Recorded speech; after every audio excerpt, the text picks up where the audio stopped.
Start recording हो गया। ठीक है। हाँ माइक ऑन, आवाज वहाँ लाल पीला दिख रहा है। ठीक है, यहाँ से कर लेते हैं, थोड़ा शांत हो जाता है कि काटना शांत हो जाए। हिस्ट्री विद आनंद सर में आपका स्वागत है। आज हम लोग क्या करेंगे, तो 18वीं शताब्दी का जो पूर्वार्ध पढ़ रहे थे उसी को बातों को आगे बढ़ाएंगे। हम लोग क्या देख रहे थे, तो हम लोग देखे थे कि मुगल साम्राज्य का पतन के बाद राज्य कैसे, नए नए राज्य कैसे उदित हुए। तो उसमें हम लोग लास्ट वीडियो में जो देखे थे उसमें क्या देखे थे, तो हम लोग उत्तराधिकारी राज का बात किए थे। उत्तराधिकारी राज के अंतर्गत हम लोग बंगाल, उत्तराधिकारी राज्य के अंतर्गत हम लोग बंगाल, अवध तथा हैदराबाद का बात किए थे। हैदराबाद का बात किए थे। आज बेसिकली हम लोग क्या देखेंगे, तो आज हम बोले थे कि राज्य को 3 भागों में बांटा गया था। हम लोग क्या बताए थे, राज्य को 3 भागों में बांटा गया था। एक को बोले थे उत्तराधिकारी राज, दूसरा को बोले थे नवीन राज, और तीसरा को बोले थे स्वतंत्र राज। उत्तराधिकारी राज का क्या बताए थे, उत्तराधिकारी राज का बताए थे वे वो राज थे जो मुगलों के साथ संघर्ष तो नहीं करते हैं, लेकिन जैसे जैसे मुगल की स्थिति कमजोर होती है वैसे वैसे धीरे धीरे अपने आप को स्वायत्त कर लेते हैं। और इसकी और जब हम बात करते हैं नवीन राज, तो नवीन राज का मतलब है वो राज जो मुगलों से संघर्ष के क्रम में अपने आप को राज के रूप में स्थापित किए थे। और इसके अंतर्गत मुख्य रूप से 2 आते हैं, मराठा मराठा और दूसरा आते हैं सिख। मराठा और दूसरा आते हैं सिख। तो हम लोग आज मराठा को पढ़ने का स्टार्ट करेंगे। पढ़ने से पहले हम समझ लीजिए, देखिए करेंगे क्या, हम लोग मराठा से पढ़ेंगे। और मराठा में बेसिकली हमको पढ़ना है 1707 के बाद से, लेकिन थोड़ा सा इसको 2 पार्ट में बांट लेते अध्ययन के लिए। पहला कर लेंगे शिवाजी के बाद, शिवाजी के बाद से लेकर 1707 तक की स्थिति क्या थी, एक ये देख लेंगे। दूसरा देखेंगे 1707 से लेके 1750 तक की स्थिति क्या थी, फिर आगे क्या होगा वो आगे देखेंगे। बेसिकली हम क्या कर रहे हैं, 1750 तक की सारी की स्थिति को एक जगह कर देंगे, फिर यूरोपियन कंपनी को एक जगह लाएंगे।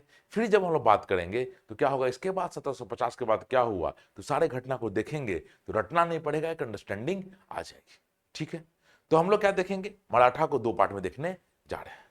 अब देखिए मराठा का जो पहला पार्ट है, तो पहला पार्ट हम लोग क्या देख रहे हैं, 1707 तक की स्थिति क्या है, 1707 तक की स्थिति क्या है। एक चीज समझ लीजिए, एक चीज समझ लीजिए, हम लोग क्या देखें, शिवाजी की मृत्यु होती है और शिवाजी के 2 पुत्र हैं। शिवाजी के 2 पुत्र हैं, नाम सुने होंगे आप लोग। एक का नाम है संभाजी, एक का नाम है संभाजी और दूसरा का नाम था राजा राम। दूसरा का नाम था राजा। यहां पर देख लीजिएगा, तो संभाजी के पत्नी का नाम, संभाजी के पत्नी का नाम आप लोग नाम सुने होंगे, येसुबाई था, येसुबाई। और राजा राम की पत्नी का नाम ताराबाई था। ताराबाई काफी फेमस है, ताराबाई था। और यहां पर देखिएगा, तो इनको भी 2 पुत्र थे, इनको एक पुत्र थे जिन पुत्र का नाम था साहू जी।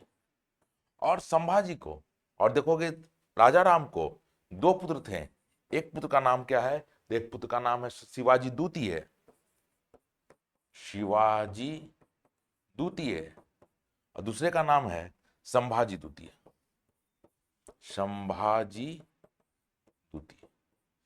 देखिए नाम उम रटना उठना नहीं है, ये मेडावल का टर्मिनोलॉजी है, नाम रटना नहीं है। बस एक बार आइडिया के लिए ये सब बता दिया जा रहा है कि आगे क्या होगा ये समझना आसान हो। ऐसा नहीं कि बस विद्या कसम खाएं रट रहे हैं, उससे कोई फायदा उदा नहीं है।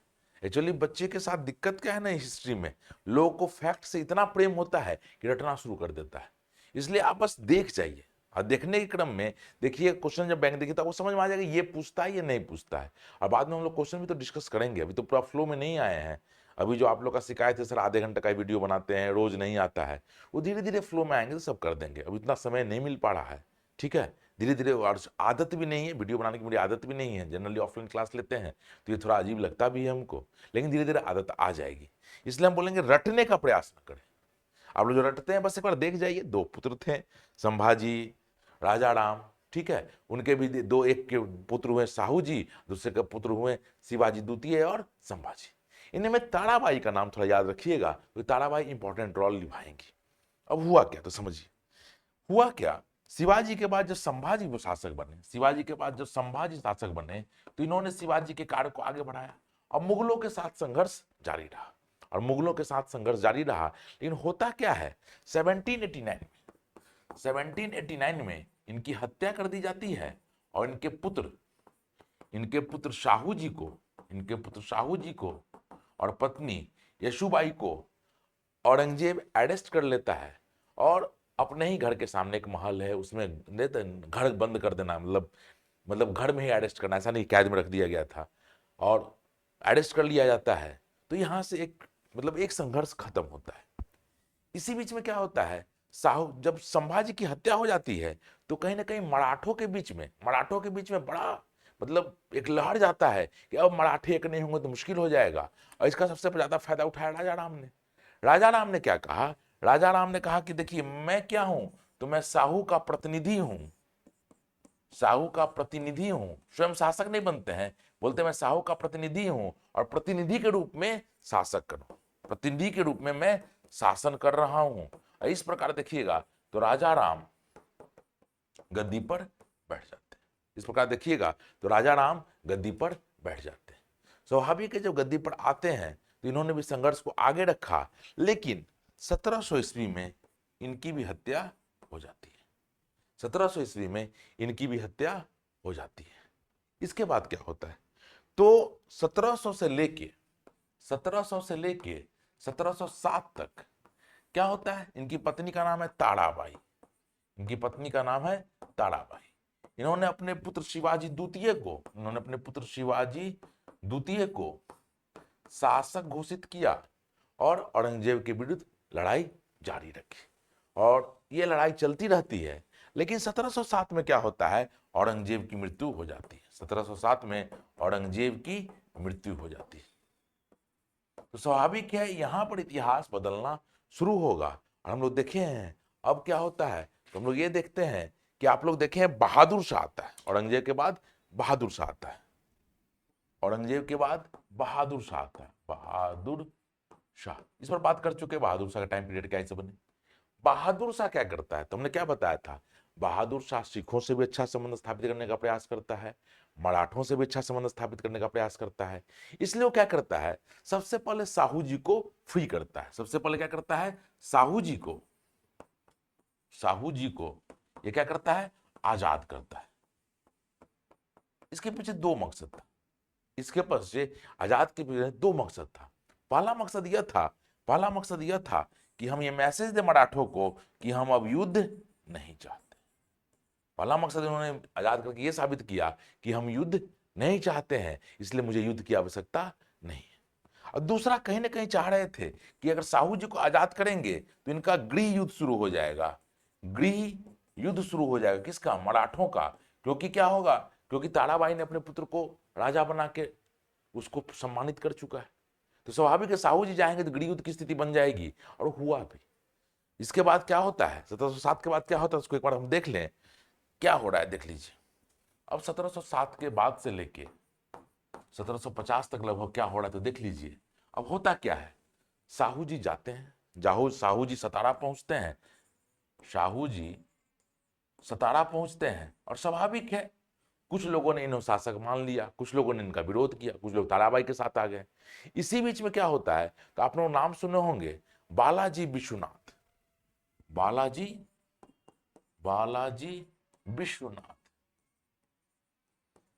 एक्चुअली क्या हुआ, साहू जी को अंततः क्या औरंगजेब के अंदर जेल में ही रहना पड़ गया, तो इनमें लीडरशिप क्वालिटी वो विकसित नहीं हुई जो अन्य मराठों में देखने को मिलता है, जो शिवाजी में देखने को मिलता है, जो राजा राम में देखने को मिलता है, जो संभाजी में देखने को मिलता है।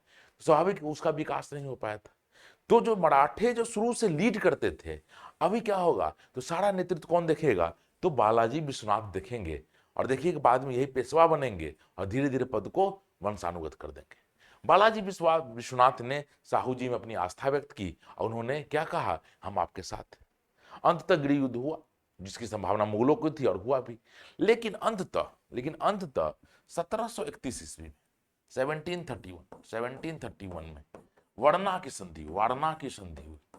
इस संधि के तहत मराठा पक्ष एकजुट हुए, और उन्होंने क्या कहा, मराठा क्षेत्र को दो भाग में बांट दिया गया, एक का मुख्यालय पूना रखा गया, यह क्षेत्र दे दिया गया साहू जी को, और दूसरा का क्षेत्र कोल्हापुर रखा गया, वो क्षेत्र दे दिया गया तारा। तो मराठा अब यहां पर दो भाग में बट गए हैं, एक क्या है, एक क्षेत्र पूना का क्षेत्र मिला है साहू जी को, और कोल्हापुर का क्षेत्र मिला है ताराबाई को। ये स्थिति, अब जो गृह युद्ध था वो गृह युद्ध खत्म हो चुका है अब। और गृह युद्ध में क्या हो रहा है, तो गृह युद्ध पहले से थमना शुरू हुआ, अब मराठा दोनों अपना शासन करना शुरू कर दिए। लेकिन इसके बाद एक नया परिवर्तन आता है। एक नया परिवर्तन क्या आता है तो समझ लीजिए, एक नया परिवर्तन क्या आता है, तो 1749 में साहू जी की मृत्यु हो जाती है।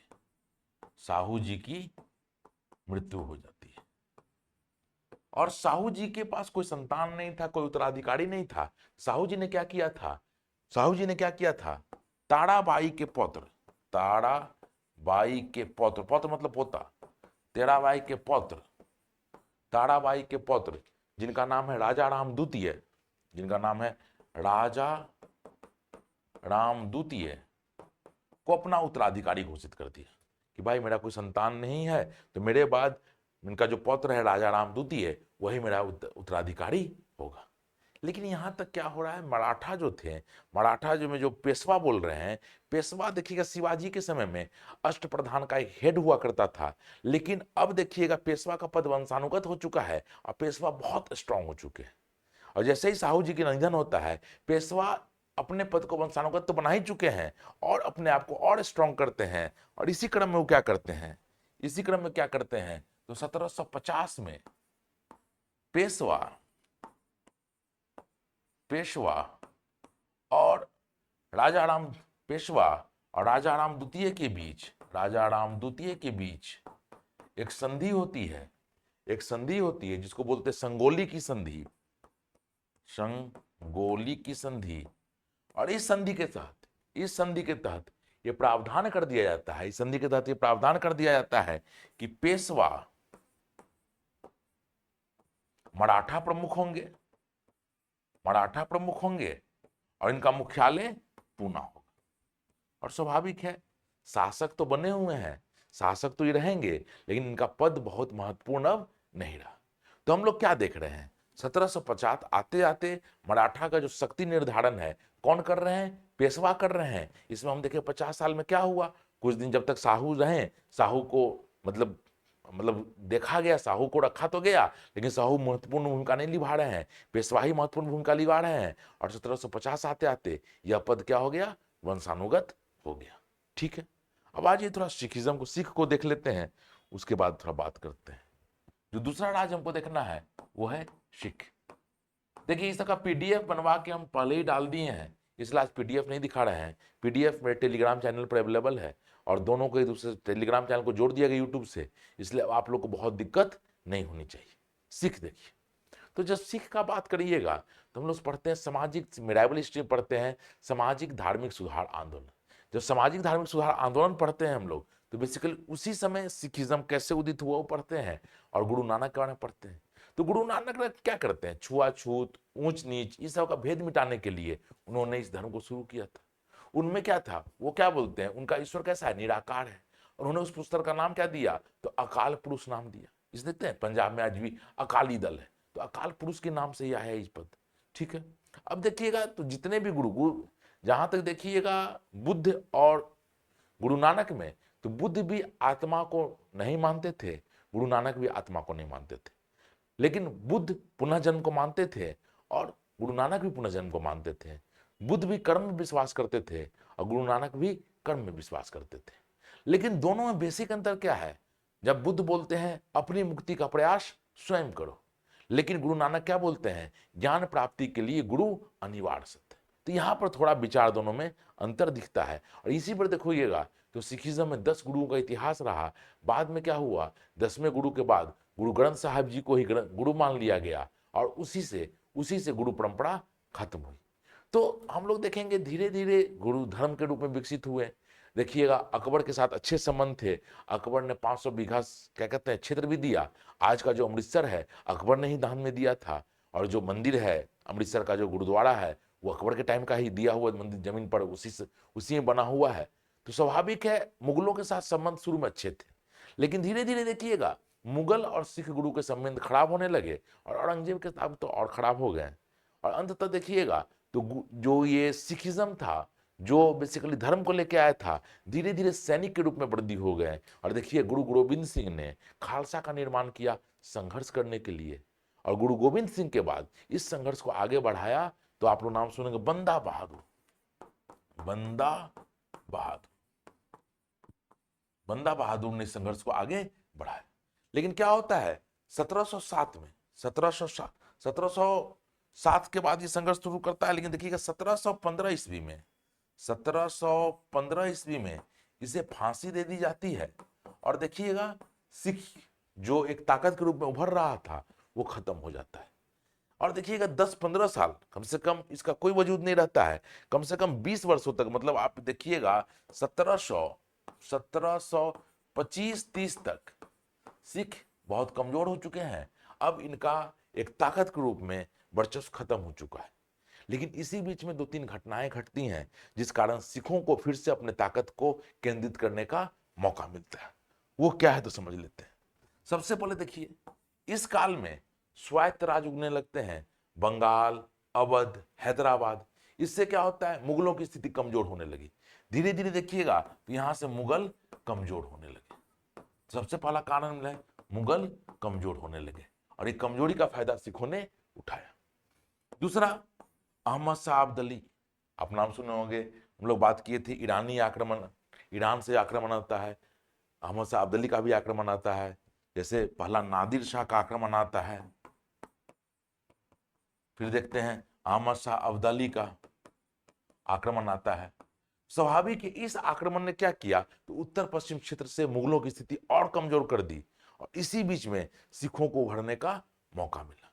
सिखों ने क्या किया तो आप लोग सुने होंगे सिख क्या करते हैं, बोलते हैं हम लोग आत्मरक्षा के लिए हम लोग क्या करते हैं तो मिसल में संगीत कर होता है, मिसल जिसको हम लोग बोलते हैं मिसल। और 12 मिसल थे और यही 12 मिसल अलग अलग खंडित होकर संगठित हुए। और उन्होंने क्या किया तो उन्होंने किया क्या तो अपना अपना झंडा रखा, अपना अपना क्षेत्र डिफाइन किया, कुछ भू राजस्व वसूला, उसी से ही रक्षा का काम करने के लिए निकले कि हम पर कोई प्रहार होगा तो हम अपना रक्षा मदद करेंगे। और ये 12 जो मिसल थे एक दूसरे से मदद करके आगे बढ़ रहे थे। इसी में एक मिसल है जिसका नाम है, एक ही में एक मिसल है जिसका नाम हम लोग पढ़ते हैं सुकर चकिया मिसल, सुकर चकिया मिसल।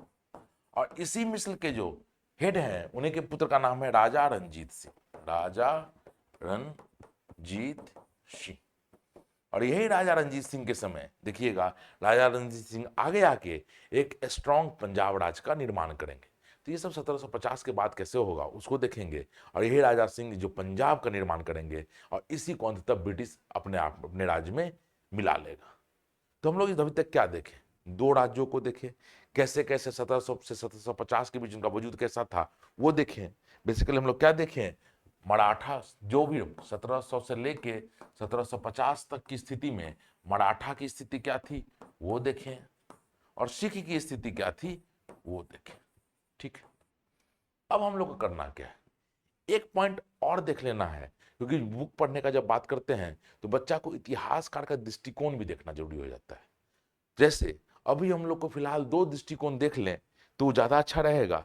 एक रहेगा साम्राज्यवादी दृष्टिकोण, साम्राज्यवादी दृष्टिकोण, और दूसरा रहेगा राष्ट्रवादी दृष्टिकोण। साम्राज्यवादी दृष्टिकोण और राष्ट्रवादी दृष्टिकोण, अब समझिए आप, साम्राज्यवादी दृष्टिकोण और राष्ट्रवादी दृष्टिकोण। अब ये क्या है, एक्चुअली इतिहास भी लेखन है। अंग्रेजों ने जो भारत में आते हैं तो वो भारत के इतिहास लिखते हैं और उनका लिखने का मकसद क्या है कि भारत के इतिहास को इस प्रकार लिखा जाए कि भारत में उन्हें शासन करने में सुविधा हो। इसी विचार को बोलते हैं साम्राज्य स्थापित करने के लिए, इसलिए बोलते हैं साम्राज्यवादी दृष्टिकोण। उन्होंने भारत का इतिहास लिखा, लेकिन भारत के इतिहास में उतना ही लिखा, वही लिखा जो उन्हें शासन करने में उनको सुविधा हो। इसलिए देखिएगा उनका दृष्टिकोण अलग ढंग का होगा। जैसे कुछ चीज को छोड़ते हैं, जैसे राष्ट्र साम्राज्यवादी इतिहास का उनका विचार देखिए। साम्राज्यवादी दृष्टिकोण क्या बोलता है? बोलता है कि भारत शुरू से ही विदेशी लोग आके बसते रहे। वो लिखते हैं कि भारत में आर्यन बाहर से आए, शक, पर्थियन, कुषाण बाहर से आए, दिल्ली सल्तनत के शासक बाहर से आए, मुगल बाहर से आए। इसलिए अगर अंग्रेज भारत में बाहर से आ गए हैं तो आपको आश्चर्य नहीं करना चाहिए, क्योंकि भारत का इतिहास रहा है। लेकिन वो आधा सच लिखते हैं, पूरा सच नहीं लिखते हैं। सच क्या है? सच यह है कि भारत में आर्यन भी बाहर से आए, शक, इंडो शक, पर्शियन भी बाहर से आए, मुगल भी बाहर से आए और दिल्ली सल्तनत के शासक भी बाहर से आए। लेकिन क्या इन लोगों ने कभी भारत के बाहर जाने का प्रयास किया? उन्होंने भारत को ही अपना शासन धर्म मान लिया, भारत को ही अपना देश मान लिया। अब भारत पर ही विकास करने में लग गए, जबकि अंग्रेजों ने क्या किया? भारत की संपत्ति को लूटकर इंग्लैंड जाने का प्रयास किया। इसलिए वो लिखते तो है, लेकिन उतना ही लिखते हैं जितना वो काम, क्या कहते हैं, उनका लाभ हो। हमारे लाभ से उनको कोई मतलब नहीं है, उनको इतिहास दृष्टिकोण से खास मतलब नहीं है। उसी तरह देखो दूसरा आरोप क्या लगाते हैं? दूसरा बोलते हैं कि हम लोग भारत में व्यापार करने आए थे, लेकिन मजबूरी में शासन करना पड़ा।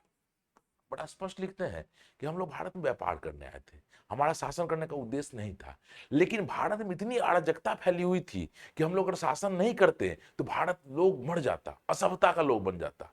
वो बोलते हैं इसके लिए व्हाइट मैन बर्डन थ्योरी। वो लोग बोलते हैं कि भगवान ने गोरों लोगों को यह कार्यभार कर दे के भेजा है कि काले लोगों को सभ्य बनाया जाए, और इसी विचारधारा पर शासन करते हैं। कि वो भारत में बोलते में शासन नहीं करना चाह रहे थे, लेकिन इतनी अशांति फैली हुई थी, इतनी अराजकता की स्थिति थी कि मजबूरी में हमें शासन लेना पड़ा, नहीं तो भारत बर्बाद हो जाता। मतलब ये साबित करने का प्रयास करते हैं कि भारत के उस शुभचिंतक, जबकि यह विचार भी सत्य नहीं। फिर तीसरा विचार वो क्या बोलेंगे? तीसरा विचार बोलेंगे उनके काल में भारत का विकास हुआ। बोलेंगे कि उनके काल में भारत का विकास हुआ। वो बोलते हैं भारत में रेलवे लाया गया, टेलीफोन लाया गया, दूरसंचार लाया गया, हर तरह का डाकघर लाया गया, हर तरह की व्यवस्था की गई। बोलते हैं इतना ही नहीं, वो बोलते हैं भारत को कच्चे माल का निर्यातक बनाया गया, औद्योगिक क्रांति का असली फायदा भारत को मिला। वो ये नहीं कहते हैं कि उन्होंने जितना भी विकास किया है वो उसका मकसद भारत का विकास करना नहीं था, भारत का शोषण करना था, और उन्होंने अपने साम्राज्यवादी हितों को ध्यान में रखकर यह विकास किया। इसलिए भारत पर उन्होंने कुछ नहीं किया है, भारत का विकास करना उनका मकसद नहीं था। हाँ, इसी क्रम में कुछ अच्छी चीजें घट गई हैं तो उनकी देन नहीं है, वो उसको रोक नहीं पा रहे हैं, नहीं तो वो इसको भी होना देना नहीं चाह रहे थे। और अंतिम बात, जो सबसे बड़ा बात वो लोग प्रहार करते हैं, कि भारत एक राष्ट्र नहीं था। भारत एक राष्ट्र नहीं था। भारत में विभिन्न भाषा है, विभिन्न बोलियां हैं, विभिन्न नस्ल हैं, इसलिए भारत एक राष्ट्र है ही नहीं। अब भारत को अगर राष्ट्र किसी ने बनाया तो हमने बनाया, हमने उन्हें एक भाषा दी, इंग्लिश भाषा दी, हमने एक प्रशासन तंत्र दिया, आईएएस आईपीएस का लॉबी दिया, प्रशासन तंत्र दिया, इसलिए भारत राष्ट्र था ही नहीं, भारत को हमने राष्ट्र बनाया है। जब इसी विचारधारा के विरोध में जो लिखते हैं उन्हीं को बोलते हैं राष्ट्रवादी इतिहास लेखक। उन्होंने क्या कहा? भारत शुरू से ही राष्ट्र रहा। आप अगर देखिएगा एंशियंट, तो अशोक ने भी अखिल भारतीय राज की कल्पना की थी। जब अकबर का बात कीजिए तो अकबर ने भी अखिल भारतीय राज की कल्पना की थी। जब मोहम्मद बिन तुगलक का बात कीजिए उसने भी अखिल भारतीय राज की कल्पना की थी। तो ये इतिहासकारों का यह दावा कि भारत एक राष्ट्र नहीं रहा है, बड़ा गलत दावा था साम्राज्यवादी इतिहासकारों का। वो बोलते हैं भारत में विभिन्न धर्म के लोग हैं, नस्ल के लोग हैं, भारत एक राष्ट्र नहीं। जबकि राष्ट्र का मतलब क्या होता है? एक नस्ल, एक भाषा। मतलब मजाक में किसी इतिहासकार ने कहा कि गधों को देखिए तो गधे सब एक जैसे होते हैं, लेकिन घोड़े अलग अलग होते हैं। तो भारत में क्या है? भारत की विविधता ही उसकी एकता है।